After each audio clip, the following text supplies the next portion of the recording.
അതായത് ED എന്ന് വച്ചാൽ ഇങ്ങോട്ട് വന്നാൽ ചോദ്യം ചെയ്യാൻ പഴുതില്ലാത്ത, ചോദ്യം ചെയ്യപ്പെടേണ്ടതേ ഇല്ലാത്ത ഒരു സംഘമാണ് എന്ന നിലപാടാണ് മാധ്യമങ്ങൾ ഇക്കാലത്ത് നമ്മൾ ഇവിടെ കണ്ട രാഷ്ട്രീയ നേതാക്കൾക്കെതിരെയുള്ള കേസെടുക്കൽ ശ്രമങ്ങളിലെല്ലാം കാണിച്ചത്. എനിക്ക് നല്ല ഓർമ്മയുണ്ട്, ഹർഷനും ഓർമ്മയുണ്ടാകും.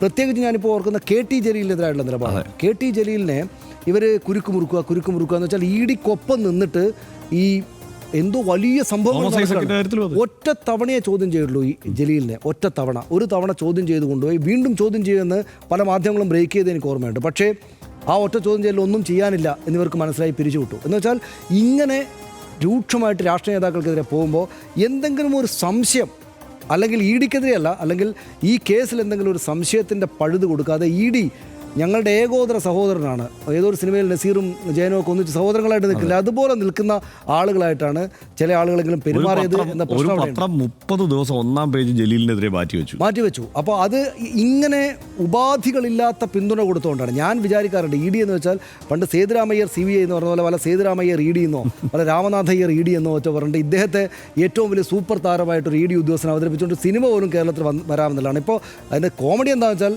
BJPക്കെതിരായിട്ടുള്ള കേസിനെ അങ്ങനെ ഒരു സംഭവമേ ഇല്ല എന്ന് മാറ്റി തീർത്ത കൊടകര കേസ്, ഈ കൊടകര കേസ് അന്വേഷിച്ച ആളാണ് ഈ ശേഖർ കുമാർ എന്നതാണ് ഇനി വരാനിരിക്കുന്ന കൗതുകങ്ങളിലൊന്ന്.